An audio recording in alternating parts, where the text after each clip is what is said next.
dia, boa tarde ou boa noite. O meu nome é Simone Habib, eu sou cirurgiã pediátrica oncológica,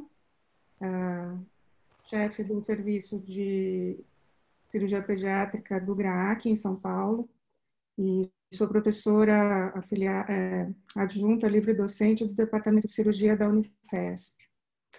E nessa sessão, nós temos como objetivos trazer um resumo dos principais pontos que foram tocados do ponto de vista cirúrgico durante o congresso da CIOP. Para vocês que não conhecem como funciona a dinâmica do congresso, esse congresso congrega algumas associações. Então, a CIOP é a organização que representa os oncologistas pediátricos. Existe também a IPSO, que é o International Pediatric Surgical Oncology, do qual eu tenho a honra de ter sido eleita presidente, a primeira presidente da América Latina nessa posição. E também o PROS, que são os radioterapeutas. Além disso, esse congresso é frequentado por psicólogos, enfermeiros, por associações de pais com crianças com câncer, entre outras entidades, neurocirurgiões, terapeutas ocupacionais e todas as pessoas que são envolvidas no tratamento multidisciplinar da criança com câncer. Mas o nosso foco aqui hoje é para falar dos pontos altos do Congresso em relação à cirurgia. Então, eu acho que o primeiro ponto alto é que esse Congresso foi completamente inovador devido à pandemia, no seu formato. Então, assim, eu acho que houve uma organização excepcional por parte de todas as entidades envolvidas e também da empresa que organiza esse congresso, de modo que acho que ele superou as nossas expectativas. Nós sentimos muita falta de nos encontrarmos pessoalmente, porque somos amigos de muitas pessoas lá, são pessoas muito queridas. Mas, por outro lado, nós achamos que nós conseguimos atrair e trazer conhecimento para muito mais pessoas, exatamente porque essas pessoas não tiveram custos de viagem, de estadia, e que normalmente teriam se fossem para o congresso presencial. E isso, do ponto de vista da América Latina, eu acho que foi muito importante para a gente atrair novos membros e também para colocar as pessoas em contato com os maiores grupos cooperativos que tratam de cirurgia oncológica pediátrica. E também gostaríamos de estender o convite para que vocês se tornem membros da IPSO, cirurgiões que estejam interessados em ter mais informações. Depois eu deixo o endereço aqui no chat para vocês. Bom, em relação ao congresso, eu, o Dr. Rodrigo Chaves Ribeiro, doutora Fernanda Kelly Marques de Souza, Adriano, vamos dividir um pouco o programa nos comentários. Então, existe uma parte do congresso de cirurgia que está se tornando mais, vamos dizer, nos últimos anos a gente tem feito em todo o congresso, que é um seminário de técnicas cirúrgicas para a gente compartilhar o que há de mais novo nesse sentido. Então, esse ano nós tivemos 3 temas importantes. O primeiro deles está muito em voga e ainda não atingiu o potencial total na cirurgia oncológica pediátrica, e eu vou falar para vocês alguns dos motivos. O primeiro, então, esse tema é sobre cirurgia robótica em oncologia pediátrica cirúrgica. E quem deu essa palestra foi o Thomas Blanc, que trabalha no Hospital Necker, lá em Paris, na França. Então, ele começa dizendo que algumas das vantagens da cirurgia robótica são que ela pode ser mais ergonômica, ela propicia uma visão 3D, ela tem uma câmera de precisão, Ela permite movimentos mais delicados de punho, inclusive, tendo uma manipulação cirúrgica bem precisa. Existem máquinas que permitem o console para 2 pessoas, então você pode, por exemplo, como no caso dele, ele operava junto com a professora Sabine Sarnak, que dava algumas dicas de como proceder em alguns momentos mais críticos, né? E como toda técnica minimamente invasiva, existe uma curva de aprendizado. Então, historicamente, o uso da cirurgia robótica para crianças foi iniciado em urologia pediátrica, e a gente tem que lembrar que qualquer uso de técnicas minimamente invasivas para criança não devem comprometer o resultado do prognóstico oncológico. Isso quer dizer que o cirurgião tem que saber muito de oncologia cirúrgica e tem que saber muito de cirurgia minimamente invasiva. Então, ele também pontuou que para a utilização do robô em cirurgias oncológicas pediátricas, elas devem só ser utilizadas, só deve ser utilizado para tumores em que o fato de você retirar o tumor em fragmentos não vai comprometer o resultado prognóstico oncológico desses pacientes. Então, esse seria o caso, por exemplo, dos neuroblastomas, dos linfomas, dos timomas e dos feocromocitomas. Mas jamais a gente deve indicar para tumores de Wilms, ovário, para carcinomas de adrenal ou tumores de Franz, que são tumores pancreáticos. Um outro ponto que foi ressaltado, assim como aconteceu com a cirurgia laparoscópica, por exemplo, há alguns anos atrás, a importância da colaboração entre as equipes de cirurgia de adulto e pediátricos também, porque os cirurgiões de adulto eles têm mais oportunidades e maior número de casos no dia a dia deles que sejam elegíveis para esse tipo de cirurgia. Então, é muito importante que o suporte de uma equipe de cirurgia de adulto esteja presente para trabalhar junto com a equipe de cirurgia pediátrica. O Dr. Thomas Blanc mostrou uma casuística de 337 pacientes pediátricos coletados em 4 anos de observação, com 76 procedimentos em 84 tumores, e o acesso foi realizado tanto por via transperitoneal quanto por via retroperitoneal. 54% desses tumores eram malignos, e ele chegou a operar a criança de menor peso, porque um dos desafios é a colocação e o espaço entre os trocários, né? A menor criança era de 4,6 quilos.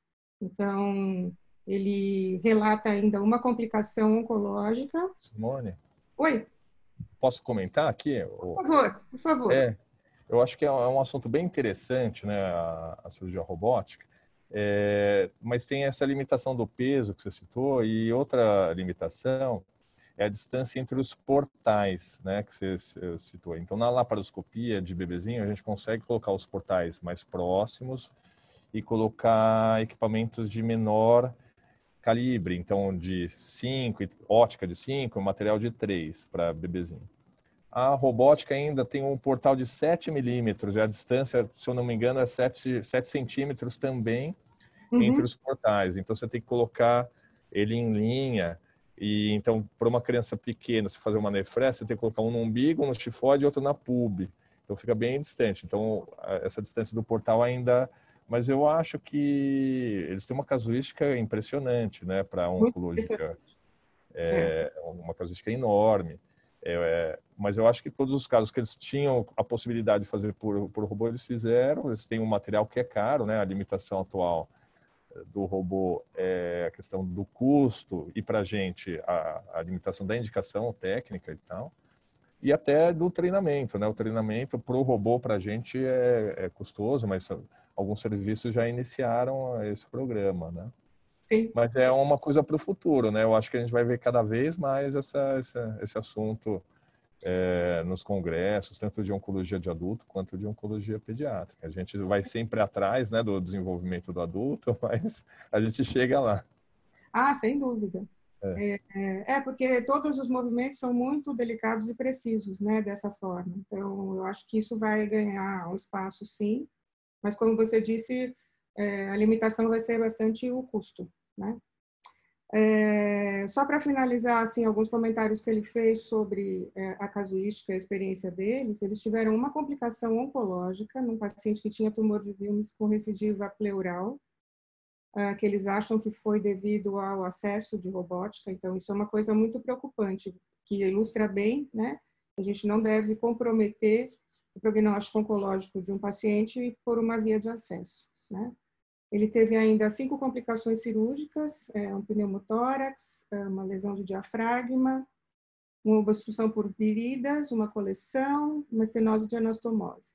Então, depois dessa experiência, eles chegaram à conclusão que eles não devem indicar em tumores que ultrapassem a linha média do abdômen, que as indicações do uso do robô devem ser validadas por um tumor board multidisciplinar, e, como eu já disse, mas é sempre bom reforçar, é muito importante que o cirurgião tenha experiência tanto em cirurgia oncológica quanto em laparoscopia avançada. A segunda apresentação desse seminário de técnicas cirúrgicas foi sobre novas tecnologias para planejamento pré-operatório e intraoperatório. Essa palestra foi proferida pelo Mark Wagner, que é da Holanda, e ele trouxe para a discussão algumas modalidades. A primeira delas é a impressão 3D. Então, eles conseguem trabalhar a imagem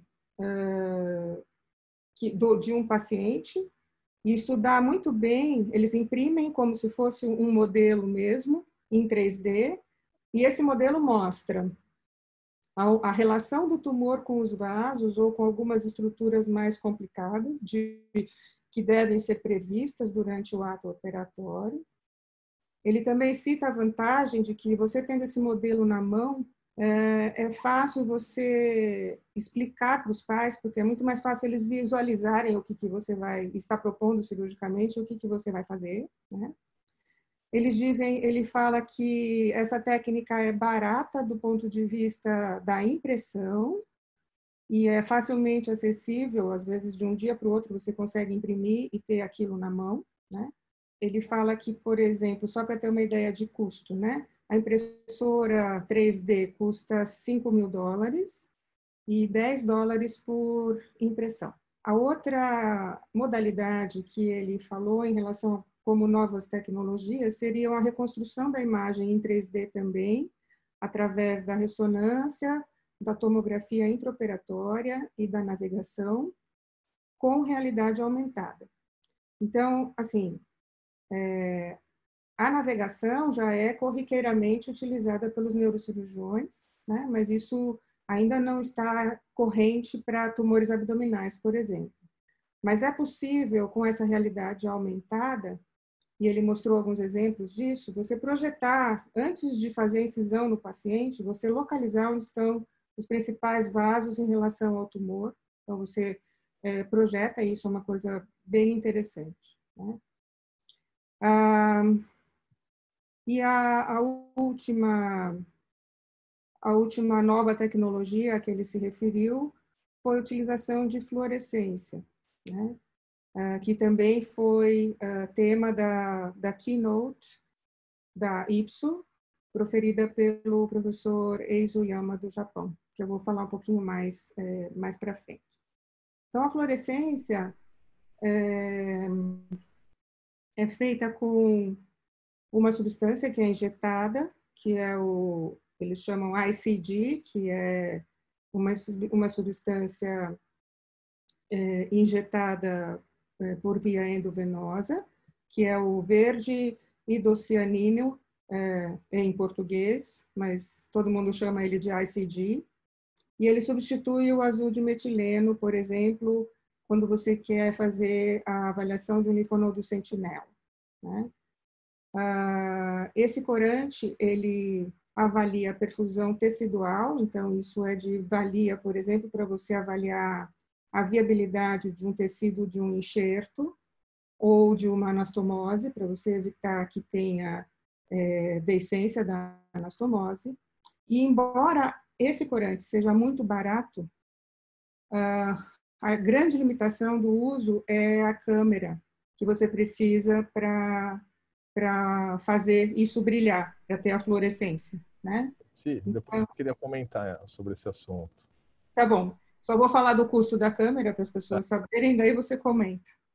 Então, essa câmera é bem cara, custa US$ 50.000, mas tem como vantagem não ficar corado, o tecido não fica corado permanentemente, e dá para associar esse corante tanto ao tecnécio, para linfonodo sentinela, ou para anticorpos também, como para você ver resposta de tratamento e apoptose.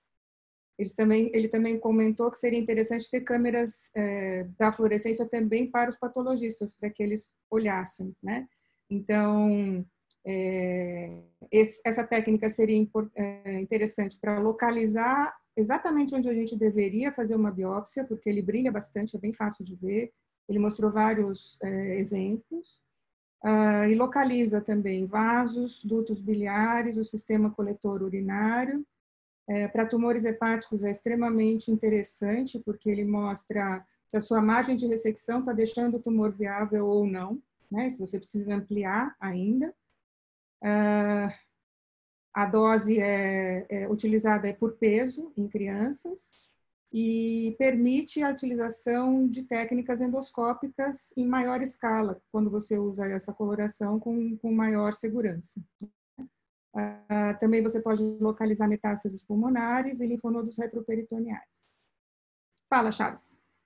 Eu acho que esses assuntos são bem interessantes, mas em relação a 3D, a impressão 3D e a realidade aumentada, e isso daí na parte de adultos já vem desenvolvendo há bastante tempo.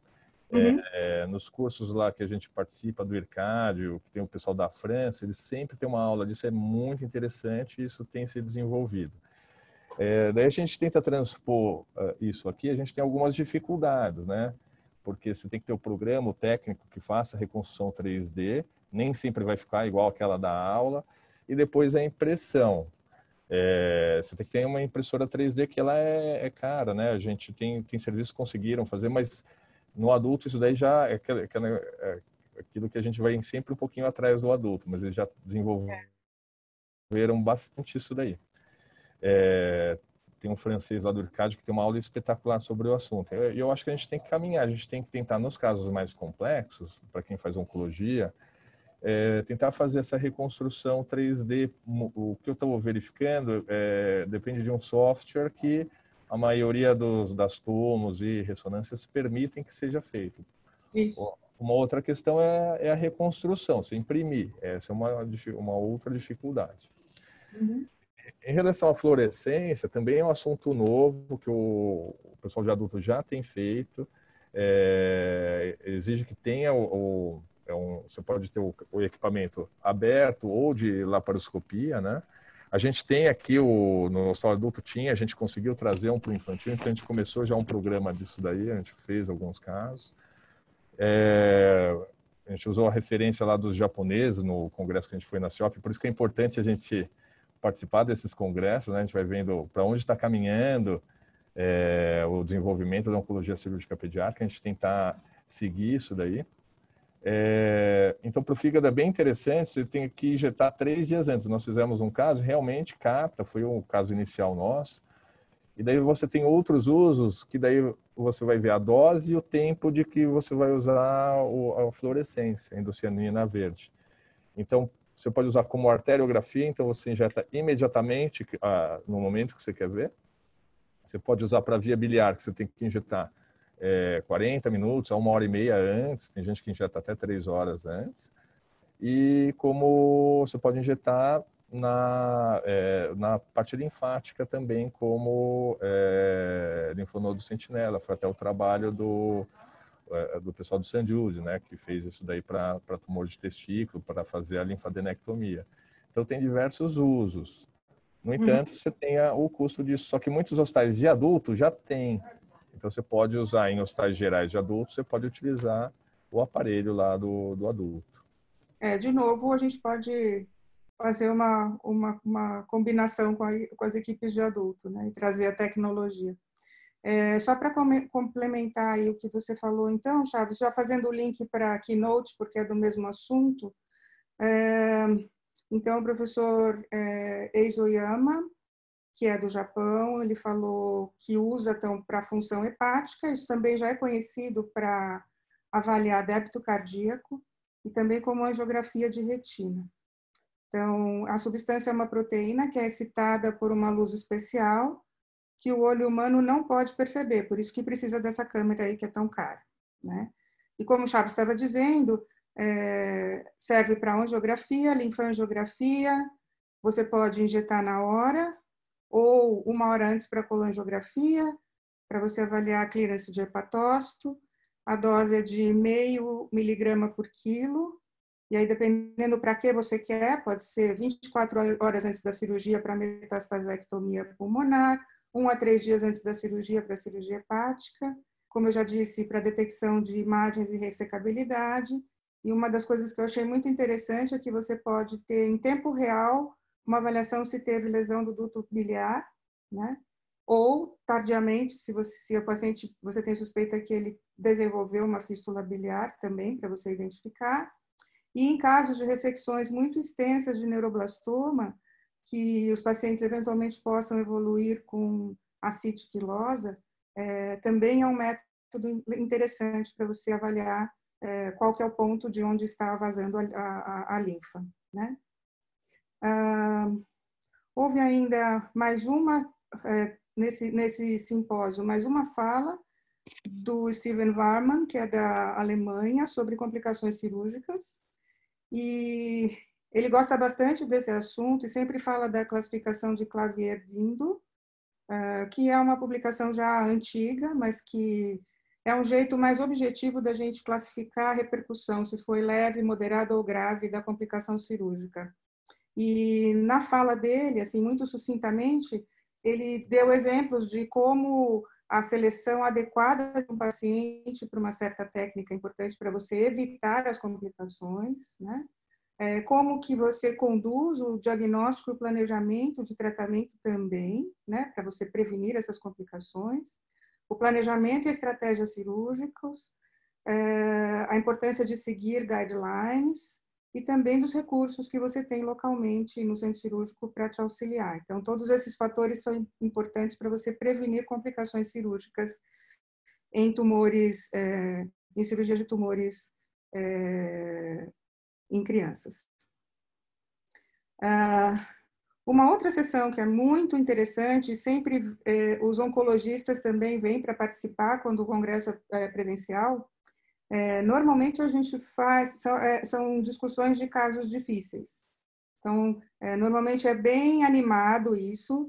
A gente normalmente tem um painel de especialistas, então participa um oncologista, um cirurgião, um radioterapeuta, eventualmente algum outro membro da equipe multiprofissional, se algum caso necessitar. Então, normalmente é muito interessante a discussão desses casos. E isso também foi, novamente, foi um teste que a gente fez para ver como isso funcionaria online. E a gente achou que funcionou muito bem. Claro que a interação é um pouco mais limitada do que seria no presencial, mas eu acho que, assim, do ponto de vista didático, e inclusive para dar direcionamento e opinião, né, dos experts sobre os casos, eu acho que funcionou muito bem. Acho que os meus comentários são esses, eu vou passar a palavra para o Chaves para fazer os dele. Bom, eu sou o Rodrigo Chaves, sou coordenador da cirurgia pediátrica oncológica do Hospital de Câncer, do Hospital Infantil Juvenil de Câncer de Barretos. A gente vai falar alguns tópicos aqui das sessões do Congresso da CIOP. Só para lembrar, o Congresso da CIOP é o principal congresso mundial de oncologia pediátrica e tem sempre sessões de oncologia cirúrgica pediátrica. Então, para quem segue, para quem faz oncologia cirúrgica pediátrica, é um ponto muito interessante de aprendizado Porque o que a gente vê nesses congressos, eu participo desde 2004, não fui em todos, mas fui em bastante congresso da CIOP. A gente vê cirurgiões do mundo todo, cirurgiões que escreveram os principais artigos, os principais livros, e quando há uma apresentação de alguma coisa interessante, faz fila para perguntar. Então, quando a gente pergunta, a gente fica ali meio ansioso com aquela fila de perguntas de ícones da cirurgia pediátrica oncológica. Acho que isso aconteceu com a Simone, aconteceu comigo. Agora ela é o ícone da cirurgia pediátrica oncológica, presidente da nossa sociedade. Então, vou citar alguns que, começando por dia, foram por dias, foram de quarta a sábado, foi bem interessante. Não foi muito, como foram poucas sessões, não ficou muito maçante aqui ao longo das apresentações. Foram 4 sessões na quarta-feira, sendo uma administrativa, 4 na quinta, 3 na sexta, e no sábado a Fernanda vai citar depois, que foi o dia de educação continuada, foi bem interessante também. Na quarta-feira, foi sobre o anticorpo TERT. A gente tem visto muita publicação, até aqui da pós-graduação, sobre TERT em TCG, TERT em tumor de testículo, e houve esse TERT, que é um anticorpo específico da transcrição da telomerase, é um trabalho indiano, e que ele viu na imunohistoquímica, de uma revisão retrospectiva, de que aqueles que tinham essa imunohistoquímica positiva tinham pior prognóstico. Então, vou até checar se a gente tem isso disponível, Simone e Fernanda, porque eu acho que é aplicável, né? É bem aplicável. Um outro trabalho que veio na sequência, que também achei interessante, que foi sobre a radioembolização. Então, isso daí eu já vi usar para colangiocarcinoma. Nós tivemos um caso aqui de um colangiocarcinoma que precisou fazer uma radioembolização. Ele cita isso como a radioembolização para o sarcoma. Foi uma sequência de 4 casos, não dá para concluir muita coisa, mas é uma terapêutica que vem se mostrando aí para os tumores hepáticos. A gente tem no Brasil, quando eu chequei, tinha 2 hospitais que faziam essa radioembolização, não sei se continua dessa forma, mas é uma terapêutica muito cara, mas é bem aplicável para alguns tumores hepáticos. Para um trabalho retrospectivo de tumor hepático da África do Sul, e um trabalho muito importante nosso, né, Simone, que foi a apresentação de tumor de pâncreas, que foi um dos primeiros trabalhos aqui do grupo latino-americano. A Simone e a Fernanda participaram. É sempre um desafio a gente pegar dados multicêntricos, que a gente está aprendendo a fazer isso, e eu acho que foi uma conquista, e a gente tem que caminhar para esse lado. A Simone está fazendo empolgando toda a nossa sociedade aqui para que a gente desenvolva, que a América Latina nunca apresentou muitas coisas, mas eu acho que a gente está num caminho bem interessante. Assim, acho que isso foi um marco muito importante para a gente, porque foi em 2018, quando o Congresso Latino-Americano de Oncologia Pediátrica foi em São Paulo, que a gente oficialmente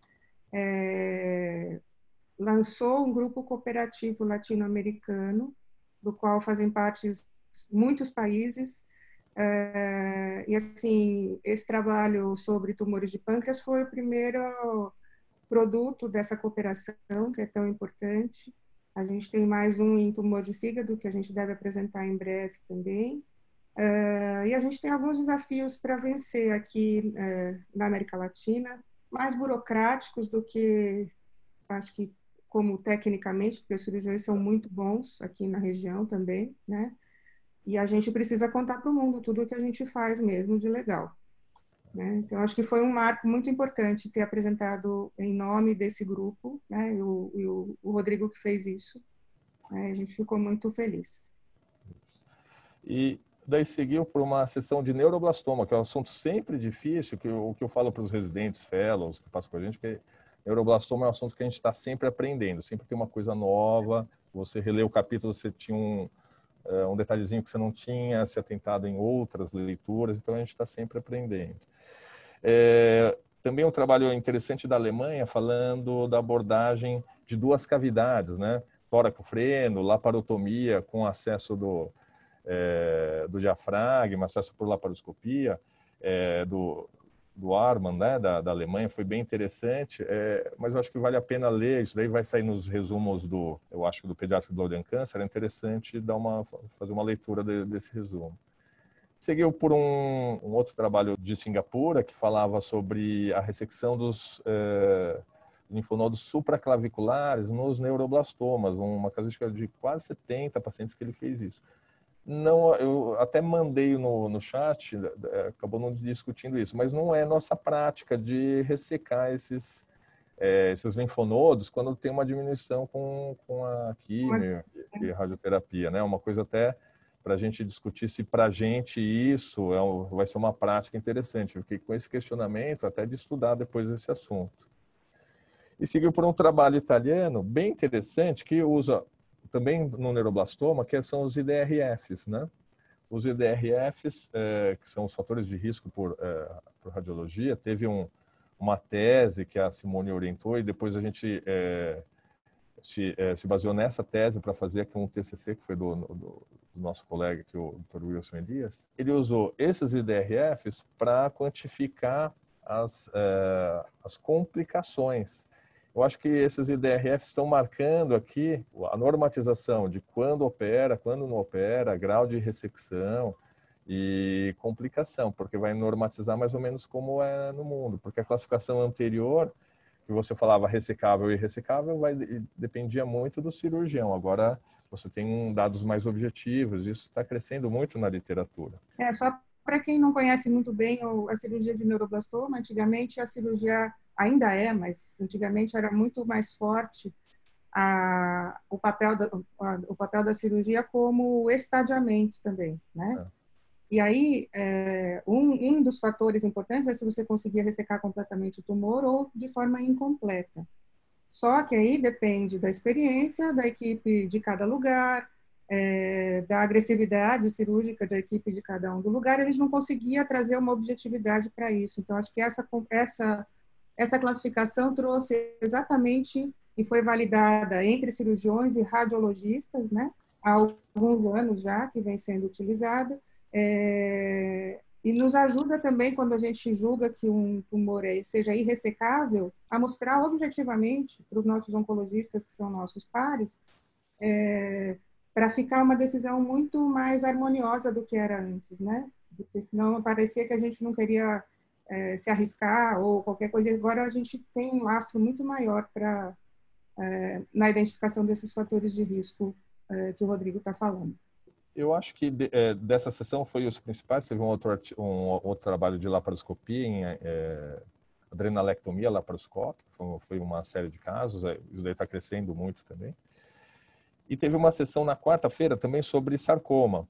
E que o pessoal do St. Jude mostrou a experiência deles numa linfadenectomia extraperitoneal, uma técnica que eles desenvolveram por single port, usando a fluorescência, então usando todas essas tecnologias aí.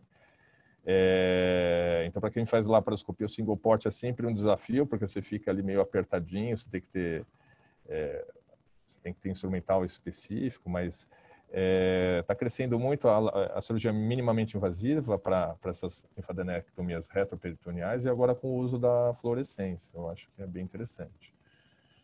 Um outro assunto interessante foi a transposição de testículo na bracterapia de rabdomyosarcoma, mas eu acho que aqui no Brasil a gente tem usado pouco a bracterapia, como é feito na França e na Alemanha, que é a sequência ali dos trabalhos da Helena Martelli, né, Simone? Que eles fazem essa bracterapia, mas não é uma prática atual que eu vejo aqui no Brasil. A gente tem feito mais a cirurgia e a radioterapia comum mesmo, mas é um caminho interessante também. Então, Helene Martelli e o grupo dela mostraram resultados muito bons com essa técnica de bracterapia para rabdomyosarcoma de próstata, que normalmente atinge crianças pequenas, então isso de alguma forma você minimiza a radiação. Mas também em outra sessão eles apresentaram resultados funcionais a longo prazo dessa técnica. Acredito que ou o Chaves ou a Fernanda vão comentar melhor. que mostram que assim essas crianças têm que ser seguidas a longo prazo e deve ser estabelecido um protocolo de seguimento a longo prazo, exatamente porque tanto pela manipulação cirúrgica quanto pela braquiterapia, elas podem ter sequelas funcionais, né, que devem ser identificadas e tratadas. Esse é um grande problema nesse tipo de criança que faz a radioterapia ali local e que a inervação e o colo vesical vai ficar comprometido, né? Então, eu até vou citar, você falou disso daí, na quinta-feira teve uma sessão de tumor células germinativas, já vou passar aqui para quinta-feira, que teve um trabalho exatamente, um trabalho americano que pegou uma revisão retrospectiva de tumor células germinativas sacral e fez um acompanhamento tanto da parte de evacuação, um acompanhamento fecal e urinário. Então, muitos pacientes têm complicação, têm problemas nesse sentido. Eu estava ali na mesa e eu perguntei em relação ao estudo urodinâmico e manometria no retal, que são exames, estudo urodinâmico, você tem a dificuldade em criança pequena e a manometria no retal também não é disponível em todos os locais. Mas também tem acho que uns 2 ou 3 trabalhos, o pessoal da Holanda que seguiu também uma série grande, que é bem interessante, porque o que a gente vê os cirurgiões gerais, pediátricos gerais, eles operou, está resolvido, já não segue, né? Então a gente tem que seguir a parte oncológica, que esses tumores sacrococcígeos, mesmo que benignos, eles podem ter recidiva posterior, isso que a gente vai falar depois no congresso da ISLAOP. Então eles podem ter recidiva e eles podem ter complicações que vão aparecer tardiamente, porque a criança usa fralda e tal, você não vê que tem esse problema, mas você pode ver pode aparecer tardiamente esses problemas de evacuação urinária, então essa criança tem que ser seguida numa equipe multiprofissional, multidisciplinar. Também teve uma apresentação de tumor mediastinal do Panamá, uma série interessante, e também de tumor de ovário da África do Sul, mas que também não teve assim, foi uma experiência de uma série, mas sem muito acréscimo em relação à literatura. Na quinta-feira teve a sessão de tumor renal. Quer comentar alguma coisa? Assim, eu acho que essa sessão foi bem interessante. Falava sobre a morfometria, teve um trabalho teve um, então eu vou citar aqui, teve um de morfometria que ele cita como é no fígado que a gente vê o tamanho do fígado e o remanescente, é um grupo francês que viu retrospectivamente se o que caberia ali uma nefrectomia parcial do tamanho do rim e tal. Eu acho que é bem interessante, mas sempre nos tumores que a gente vai para parcial, a gente sempre fica preocupado em relação à margem e vaso, né? Esse é o principal preocupação. E daí, se a gente somar o que a gente aprendeu nesse congresso, se a gente usar a reconstrução 3D, olha que interessante, agora a gente fica fosforilando aqui, né? Essa morfometria e um outro marcador ali para ver o vaso na hora, a gente vai somar toda essa somatória de conhecimentos para ter uma cirurgia mais precisa. No mesmo sentido, acho que na sessão dos melhores trabalhos da IPSO, né? Então, teve uma que falava de relação entre a técnica cirúrgica e complicações urológicas de pacientes com tumores de vírus bilaterais, e outra sobre tumores pélvicos e a utilização também de você treinar em um modelo 3D a cirurgia antes de fazê-la efetivamente no paciente. Então, eu acho que isso que o Chaves acabou de falar, né, da interação entre as várias modalidades disponíveis, é uma coisa bem importante que eu acho que no futuro, talvez a gente, por causa da situação mundial e do nosso país, vá ter isso um pouco mais tarde, mas eu acho que são ferramentas que a gente deve conhecer, né, porque podem beneficiar os pacientes.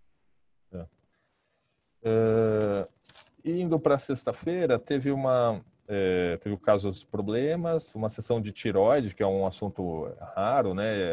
A gente sempre tem que estudar novamente quando tem um tumor de tireoide, mas muitas vezes é o cirurgião de cabeça e pescoço que acaba lidando com isso. Não sei se é assim na maioria dos serviços, mas acho que no GRAC também era o cirurgião de cabeça e pescoço, mas acaba passando com a gente também. Tem bastante serviço na Europa, no México, que quem é responsável é o cirurgião pediátrico por esses casos, né? Então, acho que assim, a multidisciplinaridade e cada serviço saber como funciona melhor localmente é sempre o melhor jeito, né? E você falou dos casos problemas e finalizou ali com uma sessão de tumor germinativas. O que eu achei interessante é um trabalho que ele validava um score de malignidade para saber se pode fazer laparoscopia, cirurgia preservadora de ovário. Acho que isso é sempre uma discussão, porque tem, assim, você opera um tumor que no final é um tumor benigno. Será que você poderia ter preservado tecido ovariano?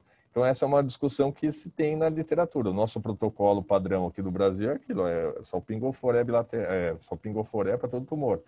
Mas a gente sabe que em algumas situações, então para isso que servem esses scores, para a gente ver, para predizer quando pode ser maligno. Se você tem um score alto, você não vai fazer uma cirurgia preservadora. Eu acho que está caminhando com esses scores bem interessantes em relação ao tumor de ovário, né? Achei esse trabalho bem interessante também, porque novamente traz alguns critérios mais objetivos, né, do que a gente tinha. Então, recentemente, a Fernanda deve lembrar, a gente teve uma paciente com tumor de ovário metacrônico, né, então ela tinha sido oforectomizada e apresentou tumor do outro lado. Não é infrequente, né? Infelizmente. Então, Tivemos uns só 3, para 4. lembrar que isso não é tão infrequente, né, e fica um drama depois, né? Mas, assim, a gente até falou para a paciente que possivelmente a gente precisaria retirar o ovário porque era bem grande, mas a gente conseguiu preservar e ficar com bastante parênquima ainda. Vamos ver a evolução, né? Se não vai recidivar, mas... Agora eu vou passar a palavra para a ilustríssima doutora Fernanda.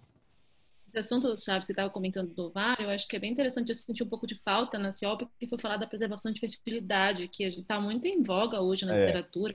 Teve vários, sim, é um assunto bem interessante. Vários centros fazendo estudos, está tudo muito ainda no começo, e eu senti falta um pouco de falarem um pouco mais sobre isso. Eu acho que valia a pena uma coisa que a gente... pode propor para presidente da Ipsos sobre isso. Hein? Esse recado. Bom, olha, vou falar um pouquinho... teve... Acho que há uns 3 anos atrás teve bastante trabalho a esse respeito. Mas a gente pode retomar, sim, verdade. São ciclos, né? Ciclos da vida. Assim, todo ano aparecem uns novos, assim, que ainda estão na investigação ainda, fazendo as técnicas novas, né? Bom, eu vou falar um pouquinho sobre dois pontos do congresso. Eu sou Fernanda, né, Souza, eu sou cirurgiã pediátrica, trabalho no GRAAC aqui em São Paulo, junto com a doutora Simone Abib, faço parte da equipe da cirurgia pediátrica oncológica no serviço, e eu vou falar para vocês um pouquinho sobre o que teve de importante em 2 momentos da CIOP. Um deles foi o seminário que teve uma integração de especialistas, que foi a IPSO com os cirurgiões, a CIOP com o oncologista e a PROS. Nesse seminário, a gente teve participação do Daniel Orbat, que é um oncologista pediátrico lá em Paris, e ele falou para a gente sobre... Esse seminário, na verdade, ele teve como abordagem o tratamento moderno dos tumores desmoides, e o Daniel falou para a gente um pouco sobre toda a classificação, fez uma revisão geral, né, sobre os tumores dermoides, ele falou sobre epidemiologia, genética, classificação, apresentação clínica, e ele veio desde daí ressaltando a importância da técnica de observar e esperar esses tumores pela alta taxa que eles têm de regressão e de resolução espontânea, ou até de estabilização. E ele abordou outras terapias que têm surgido para se tratar esse tumor. Antigamente se tinha muita cirurgia como um ponto importante de tratamento, e as cirurgias muitas vezes elas demandavam para o paciente um prejuízo de funcionalidade posterior no futuro, e isso hoje em dia tem mudado bastante, e o Daniel falou bastante sobre isso, que antes da cirurgia se tem outras opções de terapia, como essa que é a primeira linha, na verdade, que é a observação, e aguardar. Normalmente esses tumores eles somem depois de 1 ano e meio, 2.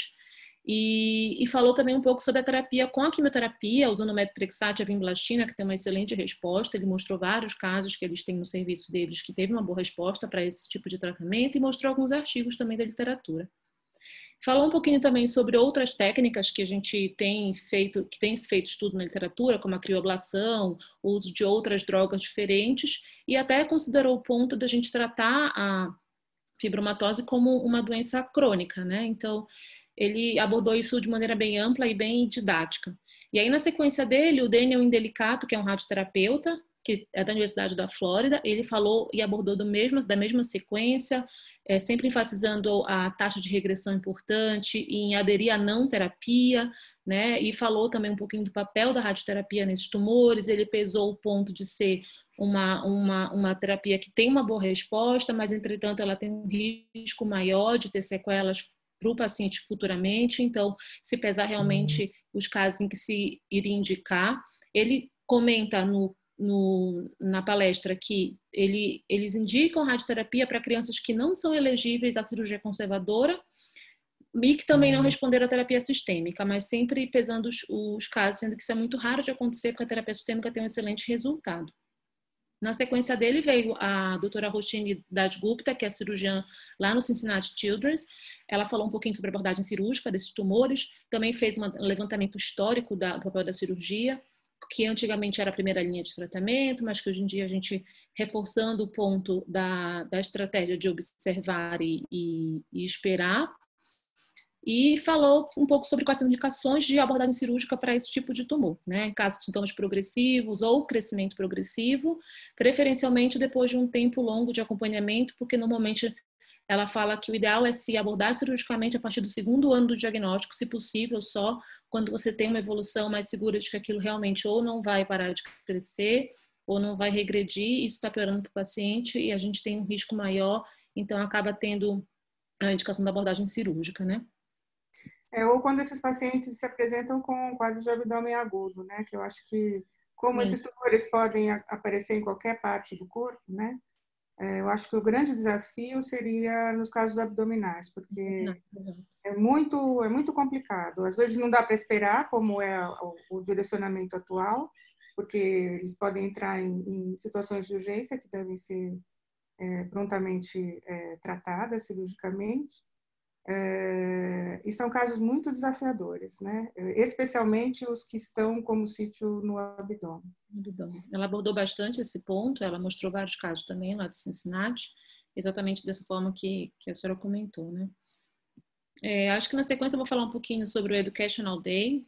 Foi uma sessão que aconteceu no sábado, foi uma sessão super enriquecedora, ela faz parte da comissão de pesquisadores jovens, então a gente teve nessa sessão vários experts nos assuntos, dando aulas super abrangentes sobre alguns assuntos importantes. Tivemos várias sessões nesse dia, a primeira foi a sessão de tumores hepáticos. Nessa sessão a gente começou... Desculpa, Fê, mas só ressaltar que essa sessão teve a participação efetiva de vários membros jovens, porque... Sim. Inclusive a Fernanda foi chair de uma das sessões de tumores hepáticos. Sim, e acho que é muito importante, né, a gente motivar os jovens também para ter continuidade tanto da especialidade quanto da sociedade. Né?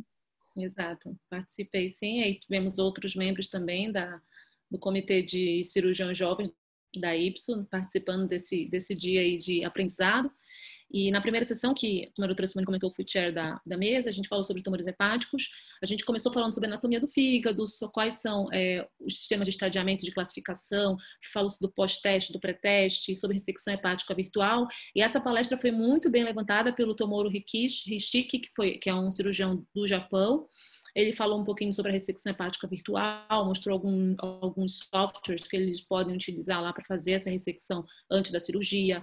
Falou um pouco sobre volumetria, usando a perfusão portal. Então, foi um assunto bem interessante, com algumas novidades, que a gente teve bastante opções de tratamentos inovadoras conversando no mundo, e ele também trouxe mais um pouquinho sobre isso.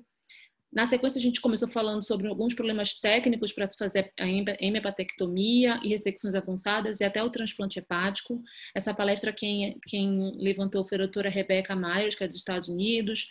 Ela falou bastante sobre a técnica cirúrgica, foi uma palestra bem interessante, teve bastante pergunta depois sobre isso, várias dúvidas dos cirurgiões que a gente conseguiu tirar, não só brasileiros como de todo mundo, perguntando como é que faz assim determinada situação, foi bem enriquecedora. E na sequência, para finalizar essa sessão, a gente teve uma palestra do Dr.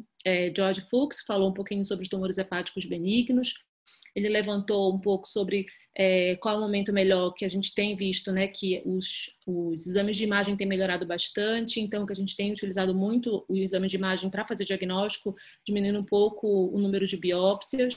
Isso foi um ponto importante do comentário dele, que ele falou bastante sobre isso. A próxima sessão que a gente teve foi sobre os sarcomas. Nessa sessão a gente teve o Timothy Rogers falando sobre os rabidomyosarcomas e não rabidomyosarcomas, falando sobre o guideline para rabidomio paratesticular. E ele fala muito de evitar a preservação testicular nesses casos, levantou, isso a gente já sabia bastante, que para tumores extensos, evitar fazer polvo inguinal pelo risco de não fazer uma ressecção completa, se tiver uma dificuldade de ressecção inguinal, estender a incisão até a bolsa escrotal. E depois, na sequência, falamos um pouquinho sobre não rabidomyosarcomas, que foi pelo Jan Godzinski da Polônia.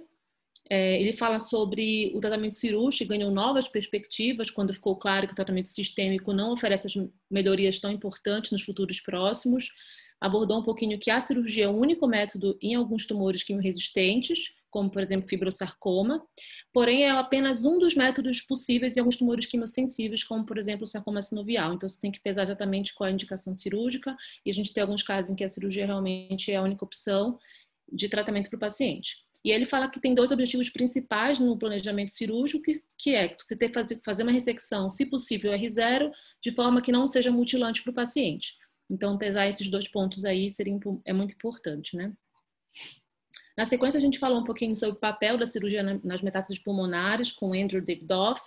Ele falou um pouquinho da cirurgia que tem o papel de controle local, que a intenção é remover toda a doença, se possível, mas apenas se ela não for responsiva a terapias adjuvantes. E dependendo da histologia, essa cirurgia ela tem uma melhor indicação ou não. Alguns casos ela serve apenas como um diagnóstico e se por acaso tivermos situações em que tem um nódulo solitário, pós-tratamento quimioterápico já, ele persiste, talvez o paciente possa beneficiar da terapia adjuvante, se não houver terapia adjuvante que possa resolver esse nódulo, né? E para finalizar o dia, a gente falou um pouquinho sobre as massas mediastinais, né? O estado da arte foi abordado pelo Robert Schoenberg, dos Estados Unidos também, e ele fala que o foco é como diagnosticar seguramente uma criança ou um adolescente com uma massa mediastinal anterior e colocar eles, né, sobre o risco de colapso respiratório numa anestesia geral. Então, ele falou bastante sobre isso na palestra, ele ficou pesando os pontos, como é que a gente vai predizer que o risco é maior ou menor de submeter a anestesia. Ele fala que a relação entre os sintomas e sinais ela pode ser pobre, não quer dizer porque o paciente é assintomático que ele não tem esse risco. E ele pontuou alguns pontos críticos que podem nos levar a ter certeza ou quase certeza do comprometimento respiratório, que são o estridor, a ortopneia e alguns sinais de síndrome da veia cava. Explicou um pouquinho como é que funciona, por que a anestesia geral pode piorar, ter um efeito negativo nessa função respiratória. Foi uma aula que a gente aprendeu bastante também da parte da fisiologia da anestesia, ele abordou isso bastante, isso foi muito interessante. Não sei se vocês querem acrescentar mais alguma coisa que eu posso ter esquecido. Não, eu queria comentar então sobre o tumor hepático, é um assunto bem interessante e sempre desafiador para a gente. O que tem aparecido muito em relação à anatomia é a abordagem que eles chamam de abordagem glissoniana, que principalmente na literatura japonesa, né? Então, a gente tem a classificação lá de Koino, os segmentos e aquela divisão, e isso daí foi visto de uma forma um pouquinho diferente ali pelo Ishida e os japoneses que refizeram essa anatomia. Isso é muito utilizado na hepatectomia laparoscópica. Então, nós tivemos um curso aqui em Barretos de fígado, onde veio o pessoal do Japão, da França.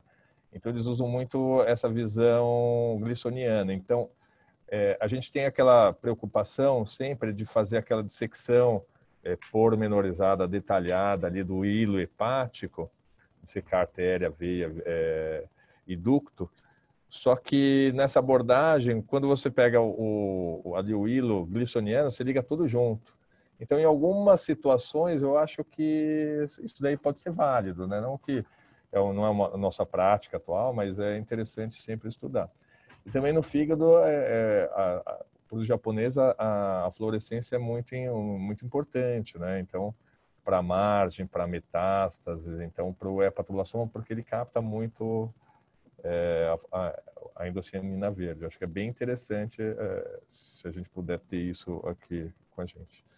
Uhum. E a outra aula que você citou, só para finalizar, é do rabdomyosarcoma, aquele conceito de a escrotectomia, ele cita isso daí, realmente, isso daí não... Eu fiz algumas escrotectomias junto com a Simone, que era bem claro no protocolo isso, mas isso não está bem evidente, a não ser que haja tumor viável, ali haja um tumor, né, e outra coisa é a linfadenectomia para paciente acima de 10 anos, né? Você sempre tem que fazer a Isso é super linfadenectomia. importante.